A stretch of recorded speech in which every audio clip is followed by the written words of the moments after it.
Hello and welcome back to our channel. I was recently doing a CPD and was asked about how interior landscapers cross over with landscape architects. It's something we come across often. On some projects we find landscape architects start coming indoors, on other projects we sometimes get pulled outdoors. So what's the difference? On the surface, both might seem like they're all about plants and creating beautiful environments. But when you dive deeper, you'll see they're quite distinct disciplines.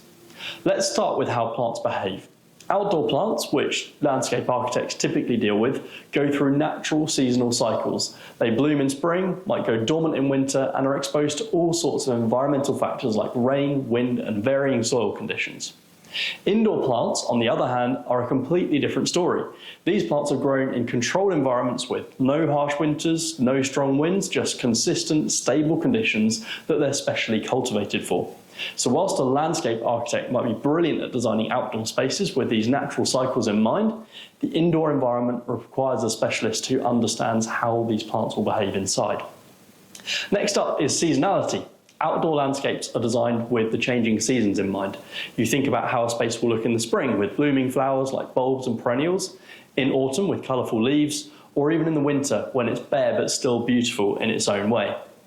But indoors, plants live in a constant state. There's no autumn, no winter. They thrive in a year-round, stable environment, which means the design and care for these plants needs to reflect that consistency. There's no need for seasonal adjustments like replanting bulbs or managing perennials' dormancy, but there's a high need for a deep understanding of how to maintain that balance throughout the year. Let's talk about what's beneath the surface, quite literally. The substrates and build-ups used in interior landscaping are simpler compared to the complex soil preparations needed outdoors. Outdoor landscapes require intricate drainage systems to cope with varying weather conditions, whereas indoor plants rely on substrates designed to retain moisture and provide stability. It's less about managing the external environment and more about creating the perfect internal one. It's also important to consider how build-ups and substrates can impact things like loading. As an example, a recent scheme we reviewed had large boulders, big statement trees, and huge volumes of soil. If this kind of element is designed above a ground floor internally, there's a high chance that it'll exceed the floor plate loading. Watering is another area where the two disciplines diverge. Outside, irrigation systems deal with evaporation, rainfall, and large-scale watering needs. But inside, it's all about precision.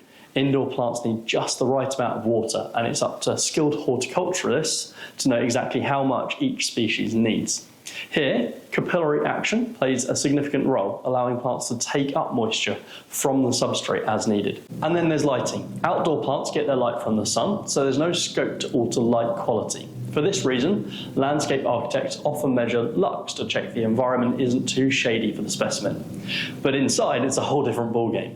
Interior landscapers work with horticultural lighting engineers to get the light just right, often measuring it in micromoles instead of lux. It's a science that requires precision to ensure the plants get the specific spectrum of light they need to thrive indoors. Using micromoles allows interior landscapers to assess the quality and quantity of light that the plant receives in a way that is directly tied to their growth and health. Lux might indicate a bright light to human eyes, but that light might not be sufficient or appropriate for plants.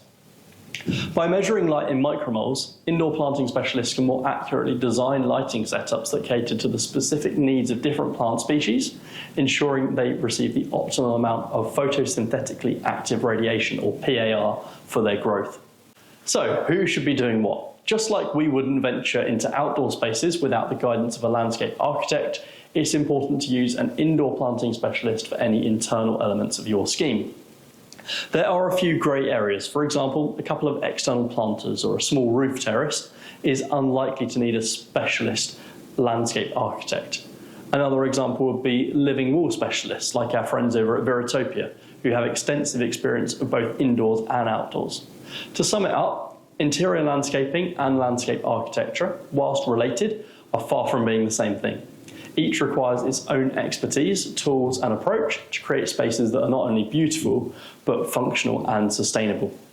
If you found this video helpful, please subscribe to our channel for more deep dives into the worlds of plants and designs. If you're on LinkedIn, give me a follow to stay updated on all things green. Thanks for watching, and I look forward to seeing you next week. Bye for now.